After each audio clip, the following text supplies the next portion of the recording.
kata-kata hamidah adalah pujian untuk perbuatan dan juga pujian untuk sifat.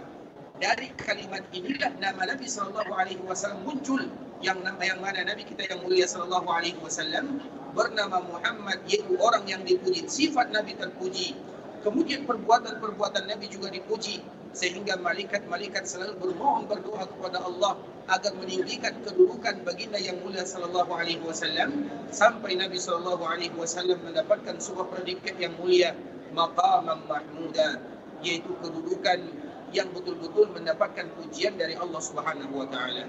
Dan itu diantara makna malaikat berselawat kepada Rasulullah SAW. Kemudian tinggal giliran kita yang ketiga, sehingga Allah Subhanahu wa taala menyebutkan, ya ayyuhalladzina amanu sallu alaihi wa sallimu taslima. Wahai orang-orang yang beriman, kalian tahu Allah berselawat kepada Nabi, kalian juga tahu para malaikat berselawat kepada Nabi. Sekarang kewajiban kalian adalah senantiasa mengucapkan selawat kepada baginda yang mulia sallallahu alaihi wasallam, sambil juga mengucapkan salam kepada Rasulullah sallallahu alaihi wasallam. Itu semua merupakan kewajiban yang harus kita lakukan untuk Nabi kita yang mulia sallallahu alaihi wasallam. Walaupun Nabi sudah tiada, Nabi sudah dipanggil oleh Allah Azza wa Jalla, namun kita harus tahu apa kewajiban yang harus kita lakukan serta apa hak Rasulullah sallallahu alaihi wasallam terhadap umatnya. Salah satunya adalah bagaimana berselawat kepada Rasulullah sallallahu alaihi wasallam. Kita tidak boleh lalai dari berselawat. Kita juga tidak boleh lupa berselawat kepada Nabi sallallahu alaihi wasallam, karena bagi mereka yang lalai, bagi mereka yang lupa, ada ancaman yang disebutkan oleh baginda yang mulia sallallahu alaihi wasallam dari hadis yang disebutkan oleh Abdullah bin Abbas yang dikeluarkan oleh Imam Al-Baihaqi rahimahumullahu taala jami'an, man nasiya as-salata alayya, barang siapa yang lupa atau barang siapa yang lalai daripada berselawat kepada Nabi sallallahu alaihi wasallam, maka mereka sulit untuk menempuh jalan menuju surga Allah Subhanahu wa taala. Bukan sesuatu ancaman yang main-main dikala kita berselawat atau dikala kita lalai atau lupa atau melupakan diri berselawat kepada Nabi sallallahu alaihi wasallam, sehingga Nabi menyebutkan man nasiya salata alayya khati'a tariqal jannah, maka mereka salah untuk menuju jalan ke surga Allah Subhanahu wa taala. Dan kita tidak mau demikian.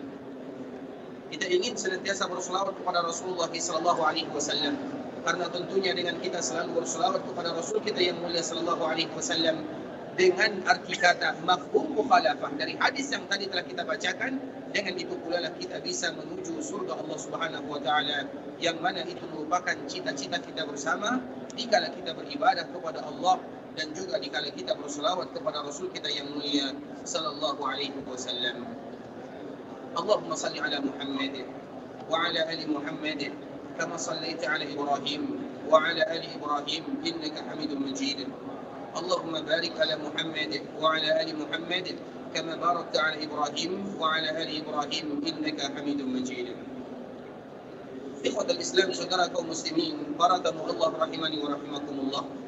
Alhamdulillah, Allah Subhanahu wa taala kembali mempertemukan kita di dalam masjid Rasulullah sallallahu alaihi wasallam, dan tujuan yang pertama dan yang paling utama adalah memanfaatkan waktu untuk berzikir kepada Allah Subhanahu wa taala. Karena sebagaimana yang disebutkan oleh Nabi sallallahu alaihi wasallam, "Idza marartum bi rawdatin min riyadil jannati fartahu." Apabila kalian melewati taman di antara taman-taman surga, maka mampirlah di sana, singgahlah di sana. Di antara salah satu tujuan kita duduk di taman surga, yang mana taman surga yang ada di dunia itu merupakan majlis-majlis yang disebutkan nama Allah, yang disebutkan nama Rasulullah sallallahu alaihi wasallam. Tujuannya tidak lain adalah untuk menambah keimanan dan ketakwaan kepada Allah Subhanahu wa taala. Karena setiap hari manusia harus bertanya tentang dirinya, terutama tentang hatinya. Hati kita ini lemah, hati kita ini bisa berubah-ubah.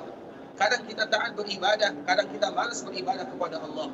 Di antara salah satu yang bisa membuat kita taat beribadah, semangat beribadah, tambah keimanan, tambah ketakwaan, adalah dikala kita berkumpul bersama saudara seiman seaqidah, kemudian kita mendengarkan nama Allah disebutkan, mendengarkan nama Nabi sallallahu alaihi wasallam dilantunkan. Itu merupakan di antara tanda atau merupakan di antara cara untuk menambah keimanan atau membuat keimanan semakin kuat kepada Allah, dan juga membuat kecintaan kita kepada Rasulullah sallallahu alaihi wasallam semakin bertambah.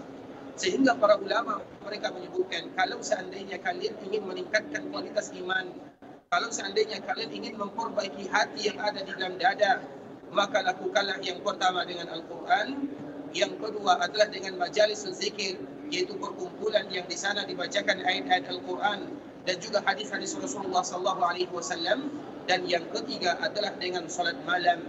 Dengan 3 cara inilah kita bisa menguatkan kualitas iman, menguatkan kualitas ketakwaan kepada Allah Subhanahu wa taala, dan memang itu merupakan tujuan kita bersama agar kita istiqamah di dalam agama, kuat keimanan kepada Allah Subhanahu wa taala, tinggi kecintaan kepada Rasulullah sallallahu alaihi wasallam untuk mendapatkan keridhaan Allah Subhanahu wa taala. Ikhwatul Islam, saudara kaum muslimin, para tamu Allah rahimani wa rahimakumullah. Kita kembali berbicara tentang kota tempat hijrah baginda yang mulia sallallahu alaihi wasallam yang bernama Al-Madinah. Dan kita juga harus mengetahui bahawa kota Al-Madinah baru dinamakan dengan Al-Madinah semenjak Nabi SAW berada dan ada di dalamnya. Sebelum Nabi SAW ada di kota Madinah, maka Madinah tidak pernah disebut dengan Al-Madinah. Nama Al-Madinah baru muncul dikala Nabi SAW berada di dalamnya, karena kalimat yang dinisbatkan kepada dirinya, yang mana berasal atau dia berasal dari sebuah kabilah yang bernama Jurhum. Kemudian dikala Nabi SAW datang ikhwatul Islam, maka di saat itulah Rasulullah SAW menyebutkan bahawa tempat yang ada di sini adalah Al-Madinah. Sebelum Nabi SAW datang ke kota Madinah, maka Madinah tidak pernah disebut dengan Al-Madinah. Di antara salah satu sifat Nabi SAW adalah setiap kali Nabi SAW menemukan makna yang tidak bagus, maka Nabi SAW langsung akan merubahnya. Dan itu bukan hanya kepada kota Madinah, bahkan juga kepada sahabat-sahabat Nabi SAW. Kita lihat dulunya banyak para sahabat yang namanya adalah nama penghambaan kepada selain Allah Subhanahu wa taala. Ada yang namanya Abdul Uzza, ada yang namanya Abdul Lat, ada yang namanya Abdul Hubal, ada yang namanya Abdul ini, Abdul itu. Semua nama penghambaan yang tidak bagus maknanya, maka dirubah oleh Nabi SAW. Dan di antara salah satu nama-nama yang tidak bagus adalah kalimat Yasrib. Yasrib itu artinya adalah kehinaan, pencelaan. Itu arti daripada kalimat Yasrib. Kalimat Yasrib itu artinya tidak bagus, sehingga kita tidak boleh lagi menamakan Madinah, dan jangan pernah lagi keluar dari lisan kita untuk menyebutkan nama Madinah dengan kalimat Yasrib. Sehingga Yasrib itu tidak terhitung kepada bagian daripada nama kota Madinah semenjak Nabi SAW hijrah ke sana. Dikala Nabi hijrah ke kota Madinah, semenjak itu pula lah orang-orang atau kaum muslimin, mereka tidak lagi menyebut kota Madinah dengan kalimat Yasrib, karena Yasrib itu artinya adalah celaan, kehinaan atau bih. Itu arti daripada kalimat Yasrib, dan kita tidak boleh menamakan Madinah dengan Yasrib. Apa buktinya ikhwatul Islam? Allah Subhanahu wa taala menyebutkan kepada kita agar kita tahu dari mana kalimat Yasrib itu diambil. Di akhir-akhir cerita Nabi Yusuf alaihi salam, ketika Allah Subhanahu wa taala mempertemukan dia dengan saudara-saudaranya. Ketika saudaranya melihat singgasana yang diduduki oleh Nabi Yusuf alaihi salam, di saat itulah mereka minta maaf kepada Nabi Yusuf. Ketika saudara Nabi Yusuf, mereka minta maaf kepada saudaranya. Apa jawaban Nabi Yusuf alaihi salam? Qal, la tasriba alaikumul yawm. Yaghfirullahu lakum wa huwa arhamur rahimin. Nabi Yusuf memberikan jawaban yang diabadikan oleh Allah Subhanahu wa taala. Yang mana jawaban Nabi Yusuf itu jugalah jawaban Nabi sallallahu alaihi wasallam dikala terjadi Fathu Makkah. Karena kejadiannya sama. Nabi Yusuf dizalimi oleh saudara-saudaranya karena mereka tidak menginginkan Nabi Yusuf menjadi seorang nabi. Begitu juga dengan Nabi Muhammad SAW dizalimi oleh saudara-saudaranya. Dan ucapan dikala mereka minta maaf kepada Nabi Yusuf dan Nabi Muhammad SAW sama. Nabi Yusuf menyebutkan dikala saudaranya minta maaf, qala la tasriba alaikumul yawm. La tasrib. Kalimat la tasrib nanti bisa kita lihat maknanya di dalam Al-Quran. Apa artinya la tasriba alaikumul yawm? Di dalam surat Yusuf, di akhir cerita surat Nabi Yusuf, dikala Nabi Yusuf berjumpa dengan saudara-saudaranya, kemudian dikala mereka mengakui kesalahan dan kesilapan yang pernah mereka lakukan kepada saudaranya Yusuf. Apa jawaban Nabi Yusuf? La tasrib. Kalimat tasrib itu juga bahasa daripada Yasrib. Artinya, Tidak ada celaan bagi kalian pada hari ini, wahai saudara. Tidak ada kehinaan bagi kalian pada hari ini, wahai saudaraku. Kalian meminta maaf kepadaku, aku tidak akan pernah mencela kalian. Itu maknanya. Sehingga dari kalimat inilah, Yasrib disebut dengan Yasrib, yang artinya adalah celaan, penghinaan. Sehingga kita tidak boleh lagi menamakan kota Madinah dengan sebutan Yasrib. Karena semenjak Nabi SAW hijrah ke Madinah, semenjak itu pula lah nama Yasrib dikubur di dalam tanah. Tidak boleh lagi bagi kaum muslimin untuk mengungkit kalimat Yasrib tersebut. Kenapa demikian ikhwatul Islam? Karena tentunya nama, sebuah nama itu sangat berpengaruh di dalam kehidupan. Bahkan kita juga demikian. Makanya dikala kita membuat ada diberikan rezeki oleh Allah dengan zuriat, Allah berikan kepada kita keturunan, pasti yang pertama kali kita cari yang membingungkan kita bersama adalah nama. Dan kita akan berusaha mencari nama yang terindah. Karena nama itu akan bisa memberikan pengaruh dalam kehidupan. Sama dengan nama Nabi Muhammad SAW. Kenapa nama Nabi kita Muhammad disebut dengan Muhammad? Kalimat Muhammad diambil dari kata Alhamdu, yaitu pujian. Alhamdu itu adalah pujian untuk Allah Subhanahu wa Ta'ala. Dari kalimat itulah nama Muhammad disebut dengan Muhammad. Apa arti Muhammad? Muhammad itu diambil dari kata-kata Hummida, isim maf'ul. Hummida. Hummida itu artinya adalah yang selalu dipuji. Allah memuji Nabi, malaikat memuji Nabi, dan kita juga memuji Nabi SAW sesuai dengan nama Nabi SAW Muhammadun, yaitu orang yang selalu dan akan selalu dipuji. Siapa yang memuji Nabi? Semuanya memuji Nabi SAW.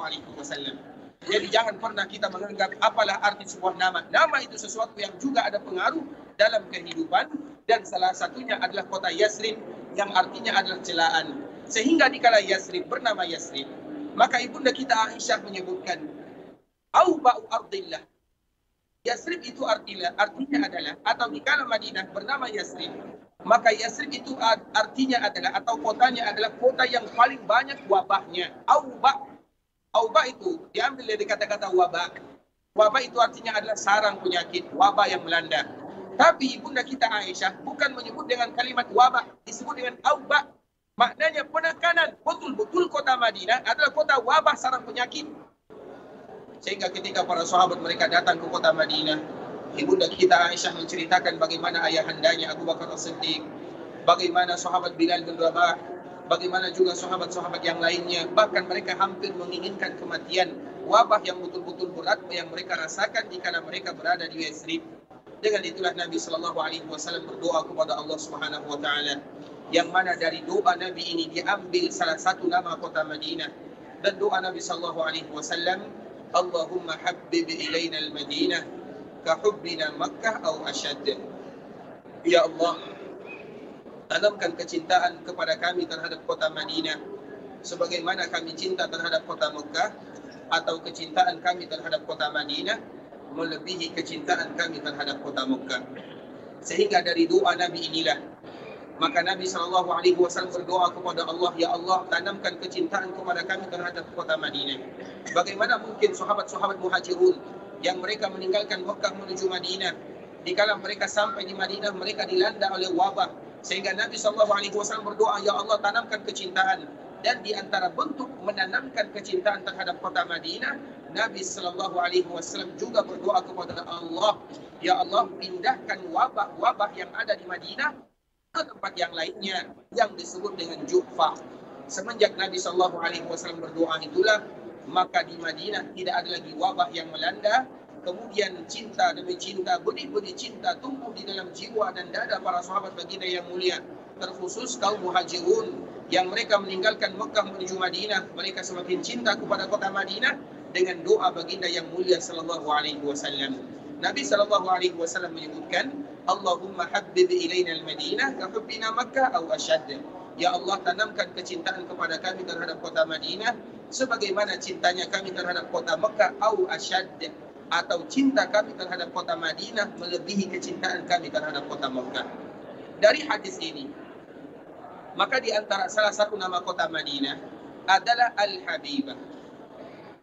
Dari doa yang dipanjatkan oleh Nabi SAW kepada Allah Subhanahu wa Ta'ala, maka muncullah di antara nama kota Madinah selain Al-Madinah adalah Al-Habibah. Al-Habibah itu artinya adalah sesuatu yang disayangi, sesuatu yang dicintai.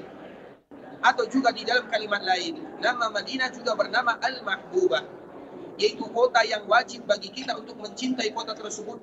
Sehingga dikala Allah Subhanahu wa taala memberikan kepada kita kesempatan, kesehatan, kemudahan datang ke kota Madinah, ketahuilah selain kita melakukan safar ke kota Madinah, Madinah itu juga merupakan kota yang wajib bagi setiap muslim untuk mencintainya sesuai dengan namanya.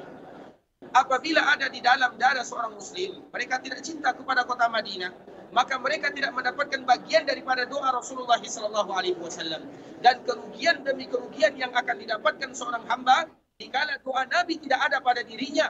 Karena Nabi SAW menyebutkan, Allahumma habib ilaina al-Madinah kahubbina Makkah aw ashad.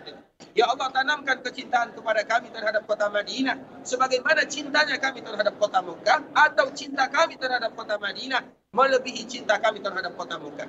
Sehingga kita datang ke kota Madinah, di samping itu adalah ibadah, di samping kita memanfaatkan momen yang ada untuk melaksanakan kebaikan dan kebajikan, kita wajib cinta kepada kota Madinah, kota yang namanya adalah Al-Habibah, kota yang namanya adalah Al-Mahbubah. Dengan cintanya kita kepada kota Madinah, berarti kita akan mendapatkan bagian daripada doa Rasulullah SAW. Oleh karenanya, ikhwatul Islam, itu merupakan sejarah awal dikala para sahabat Nabi SAW mereka datang ke kota Madinah. Dan dikala mereka datang ke kota Madinah, bukan mudah bagi mereka untuk meninggalkan Makkah. Namun mereka berjuang melawan penyakit, mereka berjuang melawan keadaan, mereka berjuang melawan kelaparan, mereka juga berjuang melawan kehausan. Mereka haus di Madinah, mereka lapar di Madinah. Sehingga dengan itulah Nabi SAW pertama kali yang Nabi lakukan adalah mempersaudarakan antara orang-orang muhajirun dan juga dengan orang-orang Ansar. Tujuan Nabi adalah untuk meringankan beban orang-orang muhajirin dikala mereka meninggalkan semua harta bendanya. Mereka meninggalkan hartanya, rumahnya, keluarganya di Mekah demi hijrah di jalan Allah Subhanahu wa taala. Allah Subhanahu wa taala menyebutkan di Al-Qur'an surat Al-Hasyr, ikhwatul Islam, lil fuqara'il muhajirin alladziina ukhriju min diyarihim wa amwalihim yabtaguna fadlan min Allah wa ridwana wa yansuruna Allah wa rasulahu. Allah Subhanahu wa taala berfirman untuk orang-orang fakir dari kalangan muhajirin yang mereka diusir dari kampung halamannya, mereka dipisahkan dari harta bendanya, mereka dikeluarkan dari rumahnya, min diyarihim wa amwalihim. Kenapa mereka dilakukan atau melakukan yang demikian? Kenapa orang-orang Quraisy mereka mengusir sahabat Nabi SAW? Yabtaguna fadlan min Allah wa ridwana. Yang mereka inginkan adalah fadla, keutamaan. Yang mereka inginkan adalah ridwana, yaitu keridhaan Allah Subhanahu wa taala. Sehingga mereka rela menukar semuanya untuk mendapatkan karunia dari Allah Subhanahu wa taala dan juga mendapatkan keridhaan Allah Subhanahu wa taala dengan apa saja. Dunia ini mudah bagi mereka, ikhwatul Islam. Yang paling berharga yang mereka inginkan adalah bagaimana iman senantiasa berada di dalam jiwa dan raga mereka semuanya. Dan memang demikian, ikhwatul Islam. Kalau seandainya kita bandingkan sahabat Nabi SAW dan juga orang-orang terdahulu, apabila iman sudah masuk ke dalam jiwa dan raga, maka iman itu akan membuat kita kuat, semangat beribadah kepada Allah, bisa melakukan kebaikan dan kebajikan. Salah satu buktinya adalah sahabat Nabi SAW. Dikala mereka sampai di kota Madinah, mereka tidak punya apa-apa. Apa yang mereka inginkan? Wa yansuruna Allah wa rasulah. Tujuan mereka, keinginan mereka adalah menolong Allah dan menolong Rasulnya. Sehingga orang-orang muhajirun mereka mendapatkan dua gelar yang sangat mulia. Yang pertama, mereka mendapatkan kalimat muhajirun, dan yang kedua, mereka juga diberikan gelar kepadanya dengan Al-Ansar. Untuk orang-orang Mekah yang meninggalkan kota Mekah karena menginginkan karunia dari Allah Subhanahu wa taala, mereka mendapatkan dua gelar. Mereka juga disebut dengan muhajirin, mereka juga disebut dengan Al-Ansar. Sedangkan orang-orang Ansar yang ada di Madinah, mereka hanya mendapatkan satu gelar, yaitu dengan gelar Al-Ansar. Sedangkan muhajirun dikhususkan kepada orang-orang Mekah yang meninggalkan Mekah menuju ke kota Madinah. Kenapa demikian? Karena Allah sendiri yang menyebutkan wa yansuruna Allah wa rasulah. Kemudian mereka menolong Allah dan menolong Rasulnya, dan menolong itu adalah Al-Ansar. Maka orang-orang muhajirun, di samping mereka diberikan gelar dengan muhajir, mereka juga mendapatkan julukan Al-Ansar.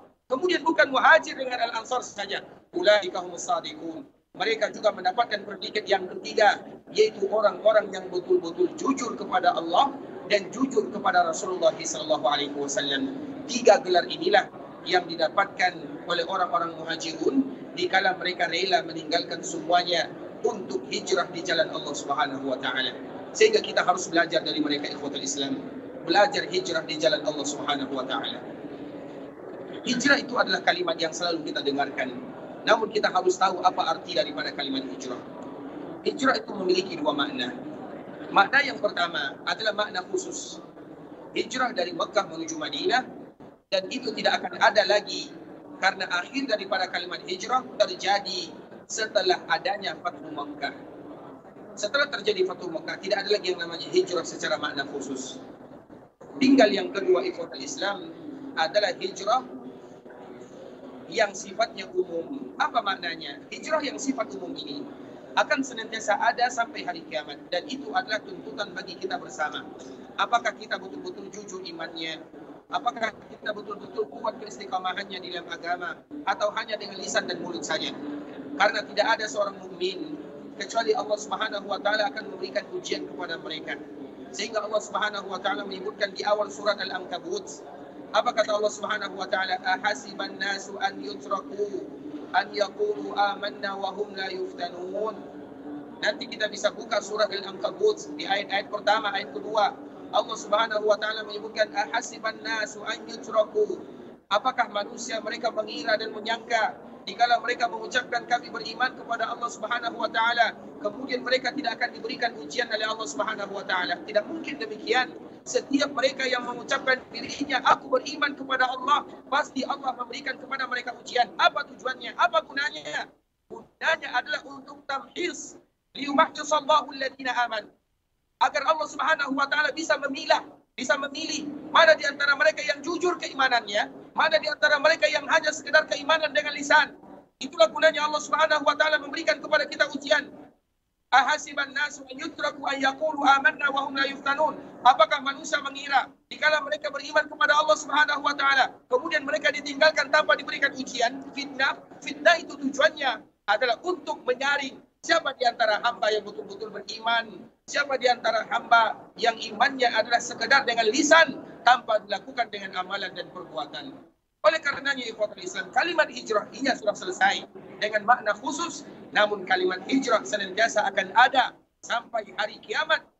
Dan hijrah itu apa maknanya? Yaitu hijrah dari keburukan kepada kebaikan. Hijrah dari tempat yang tidak bagus kepada tempat yang bagus. Hijrah dari teman yang kurang baik kepada teman yang baik. Itu semua dinamakan dengan hijrah.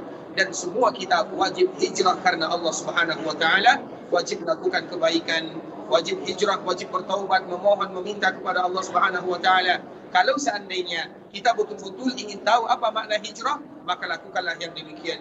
Bagaimana kita meninggalkan keburukan menuju kebaikan. Bagaimana ada teman yang mengajak kita kepada keburukan, kita cari teman yang mengajak kita kepada kebaikan. Bagaimana tempat yang sulit bagi kita beribadah, kita cari tempat yang mudah bagi kita beribadah. Dan itulah hakikat daripada hijrah yang akan senantiasa ada sampai hari kiamat. Oleh karenanya, ikhwatul Islam, saudara kaum muslimin, kita melihat bagaimana sejarah perjuangan sahabat Nabi SAW.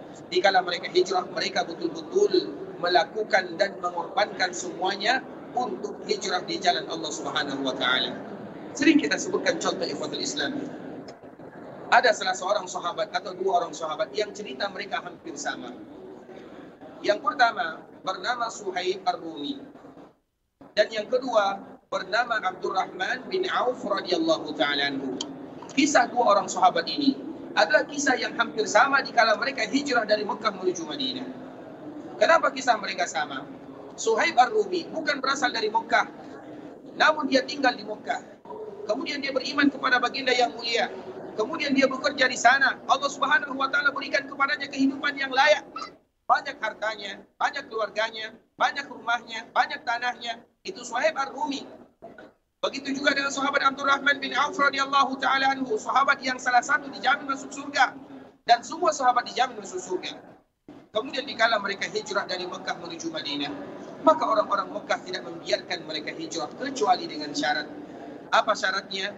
Tinggalkan semua harta benda yang mereka miliki, dan silakan mereka pergi ke kota Madinah tanpa membawa satupun barang yang mereka miliki yang ada di kota Mekah. Itulah makna daripada kalimat hijrah yang dilakukan oleh sahabat-sahabat Nabi sallallahu alaihi wasallam. Sehingga mereka harus memilih, apakah aku harus hijrah ke kota Madinah namun tidak membawa apa-apa, atau aku tinggal di kota Mekah dalam keadaan kaya raya? Apa yang harus mereka pilih? Mereka tentunya memilih hijrah ke kota Madinah. Apalah gunanya dunia, apalah gunanya harta kalau seandainya kita tidak diridai oleh Allah Subhanahu wa taala. Sehingga dengan tekad yang bulat, tekad yang kuat, mereka meninggalkan Mekah, meninggalkan tanahnya, meninggalkan hartanya, meninggalkan semuanya. Kemudian mereka datang ke kota Madinah tanpa membawa apapun. Bahkan yang mereka pakai hanyalah pakaian yang melekat di badannya. Itulah hijrah para sahabat Nabi sallallahu alaihi wasallam, yang apabila kita senantiasa membaca sejarah mereka membuat kita semangat. Ternyata kata-kata hijrah bukanlah semudah yang kita bayangkan. Di dalamnya butuh perjuangan, sebagaimana juga di dalamnya butuh pengorbanan yang luar biasa. Oleh karenanya ikhwatul Islam, setelah para sahabat Nabi sallallahu alaihi wasallam hijrah dari Mekah menuju Madinah, menyusul Nabi sallallahu alaihi wasallam, ada di antara mereka yang hijrah sebelum Nabi, ada di antara mereka yang hijrah setelah Nabi. Kemudian mereka-mereka yang datang ke kota Madinah semakin banyak, yang mana akhirnya Madinah menjadi tempat markas bagi kaum muslimin untuk melaksanakan perintah Allah Subhanahu wa taala di dalam menyampaikan dakwah dan risalah. Kemudian Allah Subhanahu wa taala melanjutkan firman-Nya, "Walladzina tabawwa'ud dara wal iman." Sedangkan bagi mereka yang ada di Madinah, apa sifat yang Allah Subhanahu wa taala sebutkan? Walladzina tabawwa'ud dar. Orang-orang Madinah, di antara salah satu sifatnya adalah tabawwa. Tabawwa itu artinya adalah orang yang membuka tangannya, membuka rumahnya, membuka daerahnya untuk menyambut sahabat-sahabat baginda yang mulia sallallahu alaihi wasallam. Walladzina tabawwa'ud dara wal iman. Allah Subhanahu wa taala menyebutkan di sini ada sifat yang mulia. Yang pertama, tabawwa'ud dar. Di antara sifat orang-orang Madinah sebelum Nabi dan para sahabat datang ke dalamnya atau datang ke kota Madinah, mereka adalah orang-orang yang ingin senantiasa menyambut Nabi dan para sahabatnya. Mereka bangga apabila ada orang yang datang ke daerahnya. Itu maknanya. Kemudian wal iman, di antara salah satu sifat mereka adalah al-iman, yaitu sebelum mereka menyambut Nabi dan para sahabatnya, mereka sudah terlebih dahulu beriman kepada Allah, juga beriman kepada Nabi sallallahu alaihi wasallam. Yuhibbuna man hajara ilaihim. Ini juga sifat yang disebutkan oleh Allah. Yuhibbuna man hajara ilaihim. Mereka suka, mereka cinta kepada orang-orang yang akan hijrah ke daerahnya. Wala yajiduna fi sudurihim hajah. Dan tidak pernah terbesit di dalam hati mereka kebencian, iri terhadap saudara-saudaranya adalah orang-orang muhajirun. Kenapa Allah Subhanahu wa taala menyebutkan yang demikian? Karena tadi kita jelaskan, orang-orang muhajirun, mereka disebut dengan muhajirun. Orang-orang muhajirun, mereka juga disebut dengan al-ansar. Orang-orang muhajirun, mereka juga disebut dengan as-sadiqun. Banyak sifat yang mereka dapatkan. Yang mana sifat ini tidak didapatkan oleh orang-orang ansar. Walaupun sifat ini tidak didapatkan oleh orang-orang ansar, mereka tidak iri kepada saudaranya. Mereka tidak benci kepada muhajirun. Sehingga Allah Subhanahu wa taala menyebutkan wala yajiduna fi sudurihim hajah. Mereka tidak butuh kepada gelar tersebut, karena yang mereka inginkan adalah bagaimana menolong Allah, menolong Rasulnya, dan menolong saudara-saudara seiman seakhirnya. Kemudian juga di antara sifat yang disebutkan oleh Allah, wala yajiduna fi sudurihim hajatan mimma utu wa yu'thiruna ala anfusihim walau kana bihim khasasah.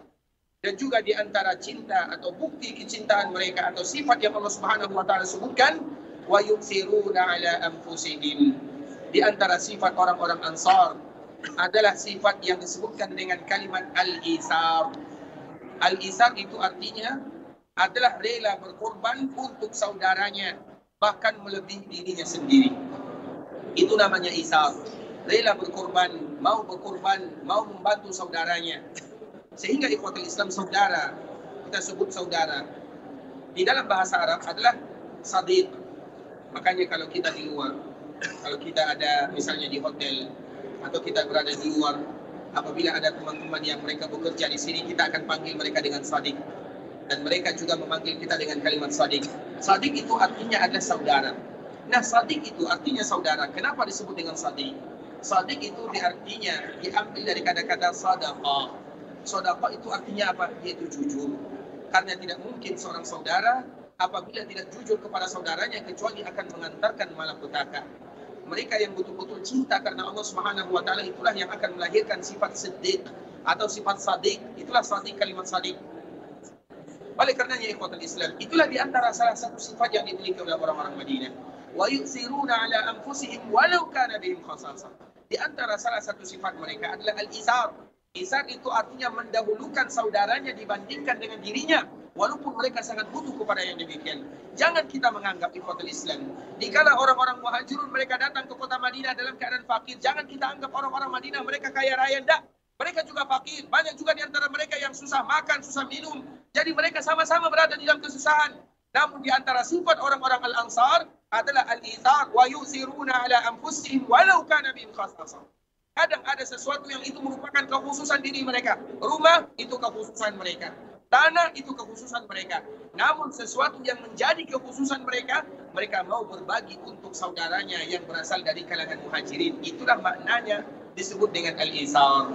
Dan contoh yang selalu kita sebutkan di kota Islam adalah sahabat yang bernama Sa'ad bin Rabi' radhiyallahu ta'ala yang berasal dari Ansar. Kalau tidak salah, dia adalah salah seorang yang meninggal dikala terjadi perang Uhud. Sahabat ini adalah sahabat yang juga memiliki harta. Dikala orang-orang Madinah atau dikala orang-orang Mekah mereka datang ke kota Madinah, salah satunya adalah Abdurrahman bin Auf. Maka Rasulullah SAW mempersaudarakan antara Ansar dengan Muhajirin. Apa tujuan Nabi mempersaudarakan mereka? Agar orang-orang Muhajirun selama mereka berada di kota Madinah, mereka kuat dan semangat. Ada teman yang akan membantu mereka, ada saudara mereka. Sehingga Nabi SAW mempersaudarakan antara Muhajirun dan orang-orang Ansar. Dan Nabi tahu bagaimana sifat orang-orang Ansar. Kalau menurut kita, orang Ansar akan diberikan beban kepadanya karena mereka akan diberatkan dengan saudaranya. Tapi di antara salah satu sifat orang-orang Ansar, mereka tidak terbetik di dalam hatinya rasa cemburu dan rasa iri kepada saudaranya. Bahkan mereka tidak pernah ada di dalam hatinya rasa keberatan untuk menampung tamu-tamu Rasulullah SAW. Kemudian salah satu yang dipersaudarakan tersebut adalah Abdurrahman dengan salah seorang sahabat yang bernama Rabi' bin Sa'ad atau Sa'ad bin Rabi'. Sahabat Sa'ad bin Rabi' dikala dipersaudarakan oleh Nabi SAW dengan sahabat Abdurrahman bin Auf, maka sahabat ini mengatakan kepada saudaranya Abdurrahman, wahai saudaraku, kita sudah dipersaudarakan oleh Allah dan Rasulnya. Dan arti daripada saudara adalah sesama, sama-sama bahagia, sama-sama duka. Kalau bahagia kita sama-sama, kalau duka kita juga sama-sama. Itu makna daripada kalimat saudara dan bagaimana Nabi mempersaudarakan mereka. Kemudian apa kata sahabat Sa'ad bin Rabi'? Wahai sahabatku, wahai saudaraku, ketahuilah, aku punya 2 kebun. Silakan kamu lihat mana yang kamu mau, silakan kamu ambil. Kemudian sahabat Sa'ad ini juga mengatakan, wahai sahabatku, aku juga punya 2 orang istri. Silakan kamu lihat mana yang kamu suka, aku akan ceraikan. Habis masa iddahnya, silakan kamu menikah dengannya. Wa yusiruna ala anfusihim walau kana bihim khasasah. Khasasah itu artinya khusus. Mereka akan rela berbagi dengan saudaranya walaupun itu adalah kekhususan yang mereka miliki. Contohnya siapa? Sa'ad bin Rabi' radhiyallahu ta'ala anhu. Kebun, harta, tanah itu adalah kekhususan kita. Namun dia mengatakan, wahai sahabatku, wahai saudaraku Abdurrahman, aku punya 2 tanah, 2 punya kebun. Separuh untukmu, silakan kamu lihat mana yang kamu suka ambil. Bahkan tidak sampai di situ saja, aku juga punya 2 orang istri. Kalau kamu suka, aku ceraikan dan habis masa iddah nikahkan dirinya. Apakah semisal seperti ini, contoh seperti ini akan ada setelah apa yang dilakukan oleh sahabat Sa'ad bin Rabi' setelahnya? Tidak ada. Makanya Allah Subhanahu wa taala menyebutkan sifat mereka, wa yusiruna ala anfusihim. Mereka rela berbagi kepada saudaranya, terutama orang-orang Muhajirun, walau kana bihim khasasah, walaupun itu khusus bagi mereka, milik mereka, punya mereka, namun mereka akan bagi untuk mendapatkan pahala Allah dan pahala Rasulnya, atau keridhaan Allah dan keridhaan Rasulnya. Maka wajar mereka disebut dengan Al-Ansar. Jadi orang-orang Ansar bukan hanya sekedar memberikan bantuan, semuanya mereka berikan. Bahkan kadang-kadang mereka tidak makan. Makanya ada ikhwatul Islam, ada sahabat Nabi SAW yang dikatakan oleh Nabi, wahai fulan, kamu sudah tidak makan beberapa hari, silakan datang ke rumah fulan. Yaitu yang disebut adalah orang-orang Ansar. Kemudian sahabat Nabi yang sudah lama tidak makan, dia pergi ke rumah sahabat Ansar. Kemudian dia mengetuk pintunya. Kemudian dia mengatakan, aku diperintahkan oleh Nabi datang ke rumahmu. Tujuannya adalah untuk bisa makan. Padahal orang Ansar ini, dia juga tidak punya makanan untuk keluarganya, untuk anaknya. Apa yang terjadi?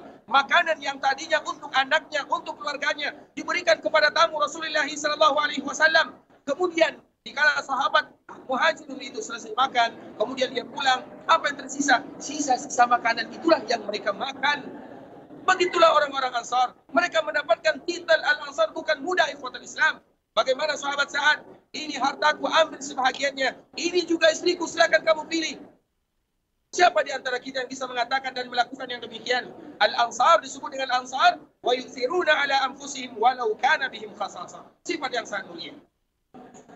Kemudian Abdurrahman mengatakan kepada sahabatnya, tidak wahai saudara, barakallahu fi malika wa ahli. Semoga Allah memberikan keberkahan terhadap hartamu dan juga terhadap keluargamu. Dullani ala suq, sebuah kalimat yang semua kita paham dan semua kita tahu. Apa kalimat yang disebutkan oleh sahabat Abdurrahman? Dullani ala suq. Hartamu silakan kamu ambil wahai saudaraku, silakan kamu miliki, silakan kamu manfaatkan. Begitu juga dengan keluargamu. Aku hanya meminta permintaan kepadamu, dullani ala suq, tunjukkan kepadaku mana yang namanya pasar. Itulah yang diinginkan oleh sahabat Abdurrahman, walaupun dia sudah dipersaudarakan dengan sahabat yang berasal dari Al-Ansar, namun juga dia tetap berusaha. Sehingga hari pertama dia datang ke kota Madinah, dipersaudarakan oleh baginda yang mulia, hari itu jugalah dia langsung berusaha dan bekerja serta berdagang, maka hari itu pun dia mendapatkan keuntungan sedikit demi sedikit, yang mana pada akhirnya Abdurrahman diberikan keberkahan oleh Allah Subhanahu wa taala. Allah ganti semua yang pernah mereka tinggalkan atau yang pernah dia tinggalkan di kota Mekah dengan berlipat-lipat ganda banyaknya, sehingga sahabat yang paling kaya adalah sahabat Abdurrahman bin Auf, dan satu-satunya sahabat yang takut kaya juga sahabat Abdurrahman bin Auf. Kenapa Allah Subhanahu wa taala memberikan kekayaan tersebut kepadanya? Itu adalah bonus dari Allah di dunia. Dikala dia meninggalkan harta bendanya di Mekah untuk hijrah karena Allah Subhanahu wa taala, sehingga para ulama setiap kali bercerita tentang apabila seseorang meninggalkan karena Allah, pasti dua kisah yang mereka sebutkan. Yang pertama kisah Abdurrahman bin Auf, dan yang kedua adalah kisah Nabi Sulaiman alaihissalam. Apabila ada seseorang yang meninggalkan sesuatu kemaksiatan, keburukan, ataupun hal-hal yang lainnya, kecuali Allah Subhanahu wa taala pasti akan mengganti dengan yang terbaik, karena memang itu merupakan hadis Rasulullah sallallahu alaihi wasallam. Oleh karenanya ikhwatul Islam, perjuangan dakwah, perjuangan sejarah, perjuangan hijrah yang dilakukan oleh Nabi sallallahu alaihi wasallam dan para sahabatnya, baik itu dari kalangan Muhajirin ataupun dari kalangan Al-Ansar, adalah sesuatu yang harus senantiasa kita mengambil pelajaran darinya agar membuat kita semangat beribadah kepada Allah Subhanahu wa taala, dan nanti kita tahu ternyata diri kita ini tidak ada apa-apanya dibandingkan dengan sahabat yang mulia radhiyallahu taala anhum ajma'in. Kemudian ikhwatul Islam, saudara kaum muslimin, para tamu Allah rahimani wa rahimakumullah. Ketika orang Muhajirun mereka sudah berada di kota Madinah, ketika Nabi sallallahu alaihi wasallam juga sudah menetap di kota Madinah, maka yang pertama kali dilakukan oleh Nabi adalah membangun Masjid Nabawi. Dan kemarin kita sebutkan, Masjid Nabawi tanahnya adalah milik Banu Najjar, yaitu kabilah Najjar yang ada di kota Madinah. Rasulullah SAW menyebutkan, dikala mereka memanggil pemimpinnya Bani Najjar, wahai Bani Najjar, saminuni, buatkan untukku berapa harga tanah kalian ini. Karena tentunya Nabi SAW ingin membelinya. Kemudian apa jawaban mereka semua? Tidak ya Rasulullah, kami tidak pernah menginginkan harga, namun yang kami inginkan adalah keridhaan Allah dan keridhaan-Mu. Kata orang-orang Muhajirun atau kata orang-orang Al-Ansar, terkhusus Bani Najjar, dikala Nabi SAW ingin membeli tanahnya yang akan dijadikan pembangunan masjid Rasulullah SAW. Kemudian ikhwatul Islam, akhirnya dikala Nabi SAW ingin membangun masjid, dan pembangunan Masjid Nabawi menghabiskan waktu sekitar 12 hari namanya. Dan 12 hari itu pula lah Nabi SAW tidak ada rumah. Nabi SAW menginap di rumah salah seorang sahabat yang bernama Abu Ayyub Al-Ansari, sebagaimana yang kemarin telah kita ceritakan. Nabi SAW, Abu Ayyub memiliki rumahnya ada 2 lantai. Lantai 1 dan lantai 2. Dikala Nabi SAW datang ke kota Madinah dan menginap di rumahnya, maka Abu Ayyub menginginkan Nabi untuk tinggal di lantai pertama atau lantai atas.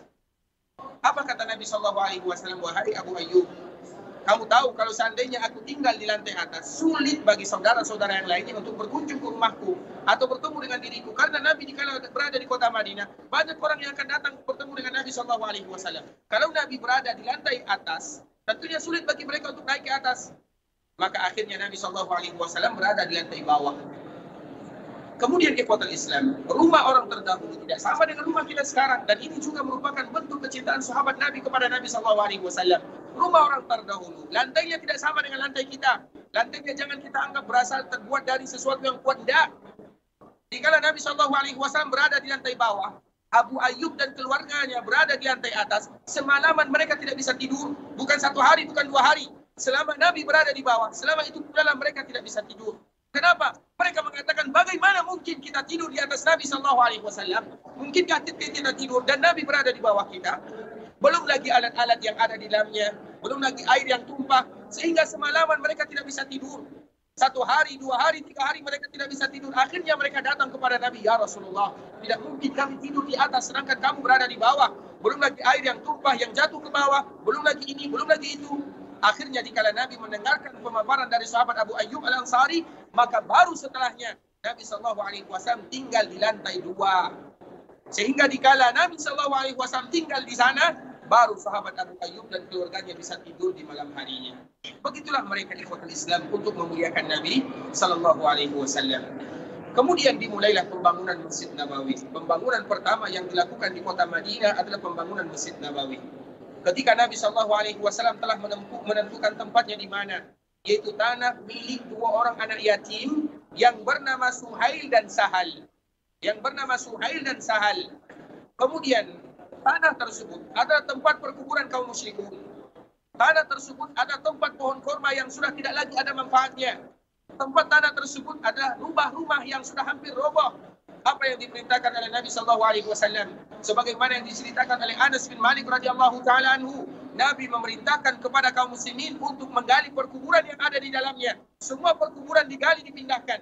Nabi SAW memerintahkan untuk menebang pohon-pohon kurma yang ada di sana. Sebagaimana juga Nabi SAW memerintahkan untuk merobohkan rumah-rumah yang ada tidak layak pakai, kemudian dijadikan reruntuhan dan dikumpulkan di bagian arah depan Masjid Nabawi pada saat itu. Dan kita tahu ikhwatul Islam, pertama kali Nabi SAW datang ke kota Madinah, tentunya kiblat Masjid Nabawi tidak menuju Ka'bah Al-Musyarrafah. Kiblat pertama kaum muslimun adalah Baitul Maqdis, dan ini selalu kita sebutkan agar kita tahu di mana Nabi SAW meletakkan posisi daripada pohon korma, reruntuhan batu, kemudian begitu juga perkuburan kaum musyrikun yang tadi sudah digali oleh Nabi dan para sahabatnya. Mereka meletakkan ke arah kiblat ke Masjid Nabawi. Mana kiblatnya?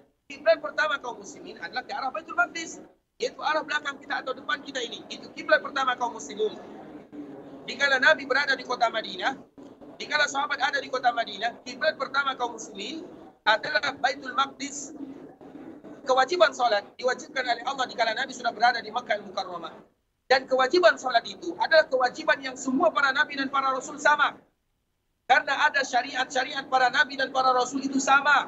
Salah satunya adalah salat mulai dari zaman Nabi Adam sampai zaman Nabi Muhammad SAW, kewajiban salat itu sudah ada. Namun caranya berbeda, doanya juga berbeda. Namun tata cara solatnya, mereka takbir, mereka ruku, mereka sujud, itu sudah ada semenjak zaman Nabi Adam sampai Nabi Muhammad SAW. Sehingga dikala Nabi diutus menjadi Nabi dan menjadi Rasul, Nabi selalu sholat di Ka'bah. Padahal sholat itu baru kapan diwajibkan? Sholat itu baru diwajibkan ketika Nabi pergi ke bertemu dengan Rabbul Izzat wal Jalalah, atau sebuah peristiwa yang kita kenal dengan Isra dan Mi'raj. Itu sekitar pada tahun 10 dari kenabian. Namun sebelum tahun ke-10 kenabian, Nabi juga tetap sholat. Sholat apa yang dilakukan oleh Nabi? Karena sholat ini ikhwatul Islam adalah perkara yang para nabi dan para rasul itu sepakat. Zaman Nabi Adam, zaman Nabi Nuh, zaman Nabi Musa, Nabi Isa, itu yang namanya sholat sudah ada. Karena itu merupakan hubungan antara hamba dengan Rabbul Izzat wal Jalalah. Yang berbeda itu adalah tata caranya dan waktu-waktunya sahaja. Kemudian ikhwatul Islam, dikala kaum muslimin mereka sampai di Mekah, di Madinah, kemudian mereka meletakkan reruntuhan batu, perkuburan kaum musyrikun, begitu juga dengan pohon-pohon korma yang tadi sudah ditumbangkan. di bagian kiblat Masjid Nabawi. Apa makna kiblat Masjid Nabawi? Yaitu di bagian kiblat yang pada saat itu adalah kiblatnya. Mana kiblatnya? Yaitu Baitul Maqdis. Sehingga ikhwatul Islam, 16 bulan lamanya Nabi SAW berada di kota Madinah. Selama itu pula lah kiblat masih menuju Baitul Maqdis. Berapa lamanya? 16 bulan lamanya Nabi berada di Madinah.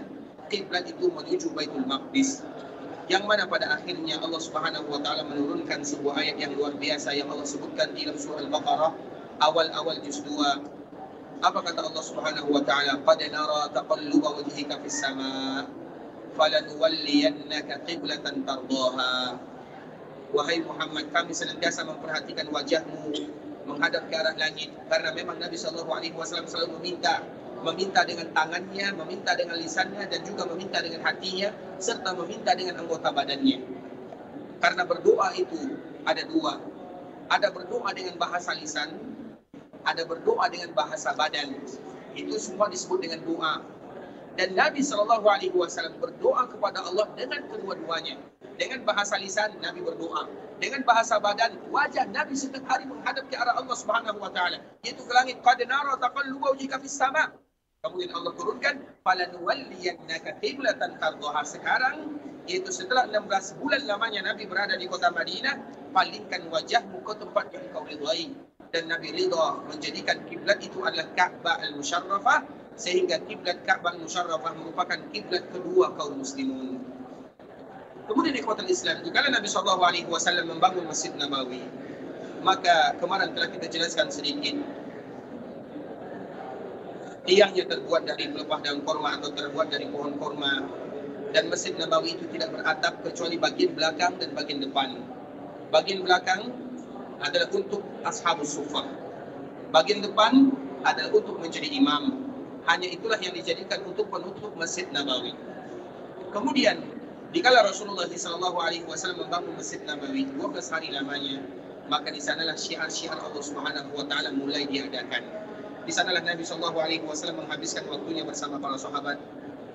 Kemudian juga Nabi SAW mulai membangun sedikit demi sedikit rumahnya, rumah keluarganya, rumah para istrinya di samping Masjid Rasulullah SAW. Nah, di sanalah para sahabat mereka menghabiskan waktunya di Masjid Rasulullah SAW, yaitu masjid la masjidun ussisa 'ala taqwa min awal yaumin taquma fihi, yaitu masjid yang pertama kali bangunannya berlandaskan fondasi iman dan takwa kepada Allah Subhanahu wa taala adalah Masjid Nabawi.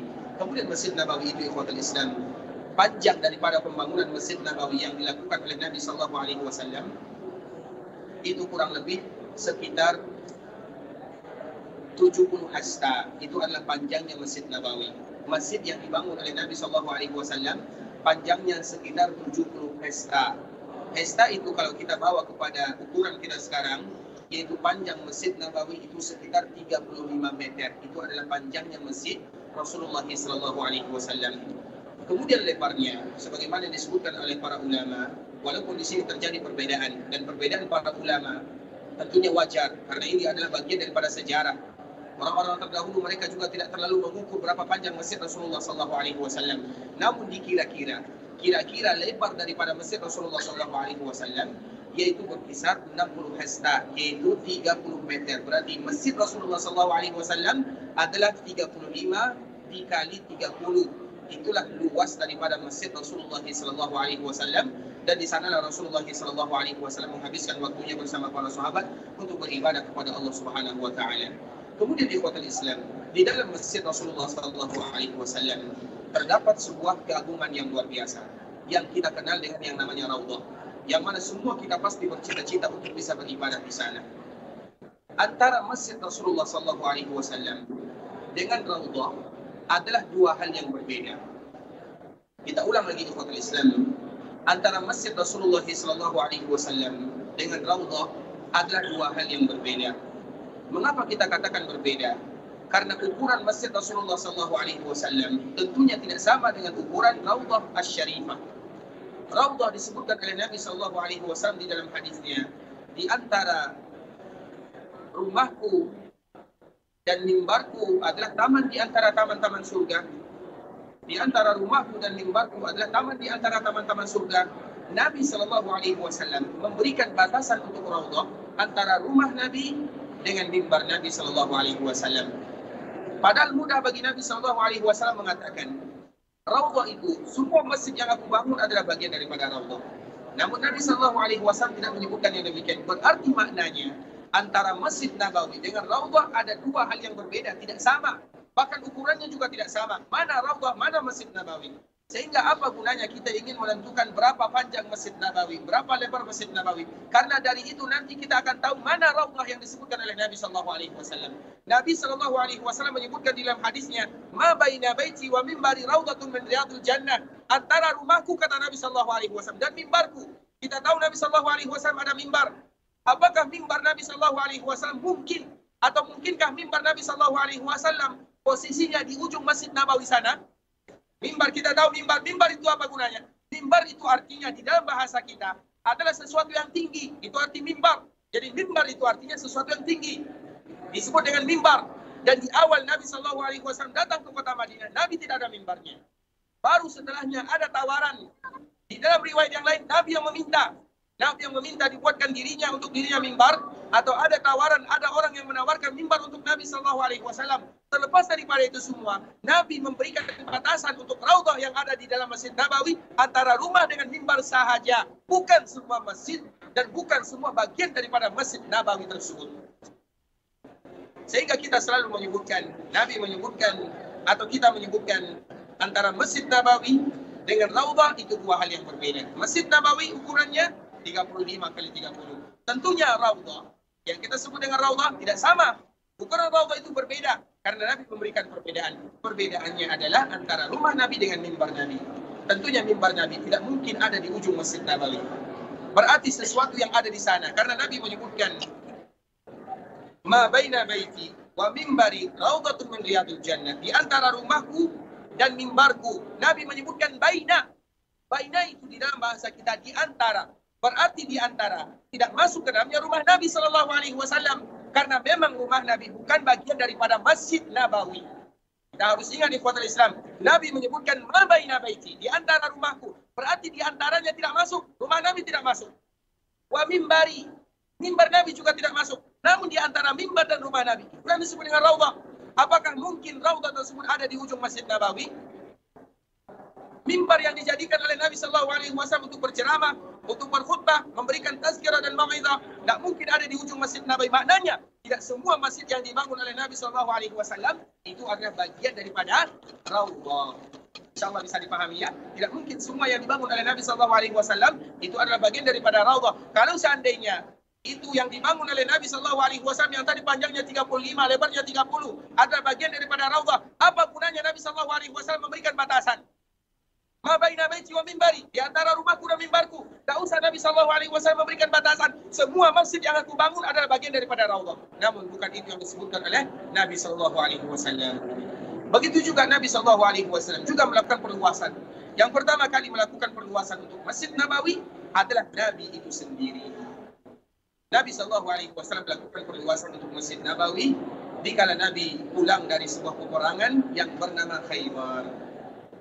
Kapan terjadi perang Khaybar? Siapa yang masih ingat kapan terjadi perang Khaybar? Tahun ke-5, tahun ke-6? Siapa yang ingat kapan terjadi perang Khaybar? Tahun ke-7 Hijriah. Perang Khaybar terjadi tahun ke-7 Hijriah. Berarti perluasan masjid pertama yang ada dalam sejarah Islam diluaskan oleh Nabi itu sendiri. Yaitu ketika Nabi SAW pulang dari Khaybar, kemudian Nabi melihat kaum muslimun, mereka sudah mulai membludak, banyak yang sudah datang ke kota Madinah. Setelahnya Nabi SAW melakukan perluasan. Jadi Masjid Nabawi dengan Raudhah dua hal yang berbeda. Apa maknanya di ikhwatul Islam? Kenapa dan apa tujuannya kita ingin menyampaikan yang demikian? Raudhah itu tidak akan pernah berubah. Raudhah ma baina baiti wa mimbari raudhatun min riyadil jannah. Itu tidak akan pernah berubah. Sedangkan Masjid Nabawi itu akan selalu berubah sampai kapanpun. Kalau seandainya dilakukan untuk perluasan Masjid Nabawi, berapa kilo pun dilakukan perluasan, maka semuanya akan tetap dinamakan dengan Masjid Nabawi. Itulah maknanya, atau itulah gunanya kita ingin membedakan mana Raudhah di zaman Nabi dan mana masjid yang dibangun oleh Nabi sallallahu alaihi wasallam. Nabi sendiri sudah memberikan, Nabi sendiri sallallahu alaihi wasallam sudah membedakan. Kalau seandainya Nabi menyebutkan masjidku ini adalah bagian daripada Raudhah, maka semua masjid yang dilakukan perluasan adalah Raudhah.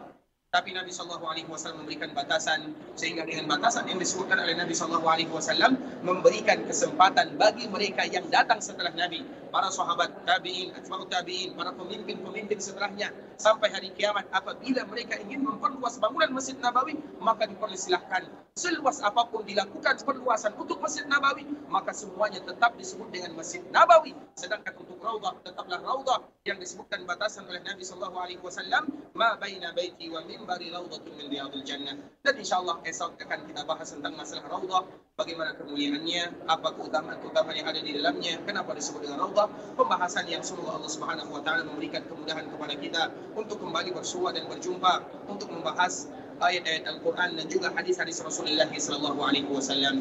Namun kalau seandainya ada di antara kita yang ingin meninggalkan kota Madinah karena memang selesai jadwalnya atau selesai waktunya, kita berharap kepada Allah Subhanahu wa taala agar Allah senantiasa memberikan kelancaran kepada mereka. Dikala mereka pulang ke kampung halamannya, Allah berikan kesehatan, kesempatan, dan Allah kembalikan mereka, berikan kesempatan yang keberapa kalinya untuk bisa kembali menginjakkan kaki di kota Rasulullah SAW. Kalau ada di antara kita yang ingin pergi ke Mekah Mukarramah untuk beribadah, semoga Allah Subhanahu wa taala menerima semua amal ibadah yang mereka lakukan. Allah jadikan umrah mereka adalah umrah yang mabrurah, sa'i mereka adalah sa'i yang disyukuri, dan dosa mereka adalah dosa yang diampuni. Ikhwatul Islam, saudara kaum muslimin, para tamu Allah rahimani wa rahimakumullah, sampai di sini pembahasan yang bisa kita jelaskan. Yang benar tentunya dari Allah Subhanahu wa taala, yang salah dari diri kami pribadi karena kurangnya ilmu kami, karena kebodohan dan kejahilan kami. Kami mohon dimaafkan kalau seandainya ada kata-kata yang kurang berkenan atau hal-hal yang salah yang kami sampaikan. Allahumma inna nas'aluka bi asma'ikal husna wa sifatikal ula ya hayyu ya qayyum bi rahmatika nastaghith aslih lana sha'nana kullahu wa la takilna ila anfusina tarfata 'ain. Allahumma ighfir lana dhunubana wa liwalidina warhamhuma kama rabbawna shighara. Allahumma a'inna 'ala dhikrika wa syukrika wa husni ibadatik. Allahumma inna nas'aluka min al-khairi kulli ajilihi wa ajilihi ma 'alimna minhu wa ma lam na'lam, wa na'udzu bika min asy-syarri kulli ajilihi wa ajilihi ma 'alimna minhu wa ma lam na'lam. Allahumma inna nas'aluka khaira ma sa'ala 'abduka wa nabiyyuka Muhammadun sallallahu alaihi wasallam, wa na'udzu bika min syarri ma 'ada bihi 'abduka wa nabiyyuka Muhammadun sallallahu alaihi wasallam. اللهم إنا نسألك الجنة وما قرب إليك من قول وعمل، ونعوذ بك من النار وما قرب إليك من قول وعمل. اللهم إنا نسألك أن تجعل كل قضاء قضيته لنا خير. اللهم تقبل منا صلاتنا وصيامنا ودعاءنا وركوعنا وسجودنا وكل عبادتنا يا الله، إنك أنت السميع العليم، وتب علينا إنك أنت التواب الرحيم. ربنا ظلمنا أنفسنا وإن لم تغفر لنا وترحمنا لنكونن من الخاسرين. ربنا آتنا في الدنيا حسنة وفي الآخرة حسنة وقنا عذاب النار. وصلى اللهم وسلم على نبينا وحبيبنا محمد وعلى آله وصحبه وسلم تسليما كثيرا. سبحان ربك رب العزة عما يصفون وسلام على المرسلين.